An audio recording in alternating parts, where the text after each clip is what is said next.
Qeerroo obsaa Abdiisaa namootan an kabaju keessaa jaalladhu keessaa jaarraa 21ffaa keessaa my hero. I am respect you kabajaa jaalala hedduun siif qaba keessattuu Oromoo ta'uu keetti hedduun boonee galatoomii siin jedha.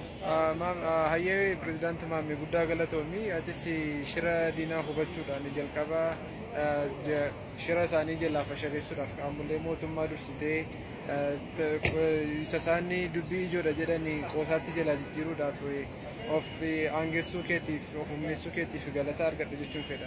Galatoomii ibsa. Garuu anaaf ta'e jennoon keenya Finfinnee irratti jennoo aynatu tokko qabna.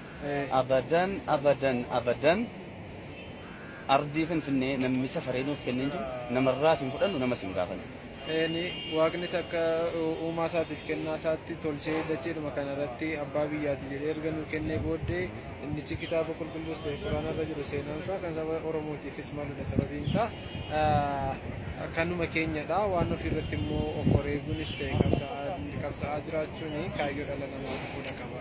Hayyee akka obsaattiif akka abbaa imaanaa Finfinnee pirezidaantii Maammee ilmaan Oromoo kan biyya keessaaf kan biyya alaa biyya ambaa teenyee Finfinneen keenya qofaa miti.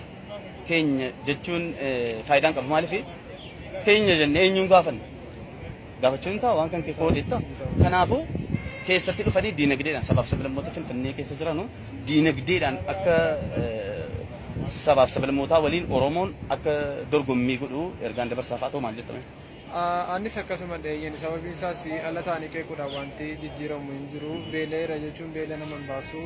Beela'anii bitaanaan biddeen lafa jiru kutatanii nyaachuun dirqama dhala namaa ta'uudha qaba waan ta'eef iyyuu komachuu qoftis immoo furmaata hin fidu qooda fudhachuun furmaata bilchinaadhas jedhee yaada waan ta'eef iyyuu sabni martinuu kan alaaf kan keessaa wallaalaa fi beekaan guddaa fi xiqqaan shamarrii fi marti isaayyuu walii galee tokkummaadhaan qooda fudhachuudhaaf beekaa wallaalaatu hin jedhin wadda waliin qoodin innichi hin qabne isa qabuuf qoodee wal aangeessuu wal humneessuu tokkummaadhaan hojjechuu qooda fudhachuu qaban jedha waan naafeetteef guddaa galatoomii wanti nuti teenyee qeequun hin jiru jechuudha kana booda abbaa biyyaati mootummaadha wanti hundinuu waan nurraa eegamu hojjechuudha. Eeyyanii amma hagas mara akka jiru birrii wayii dhufee nuuf sooruuf ta'anii eeguun barbaachisaa miti sababiin isaas yoo carraaqatanidha kan waan gaariitti bahan fakkeenyaaf dhala namni jaallatu utuutti hin dafqiin kan argate waan jiru natti fakkaatu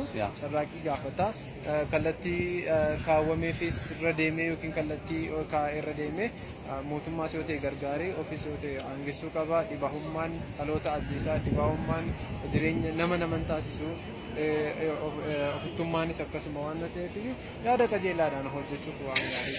Galatoomii.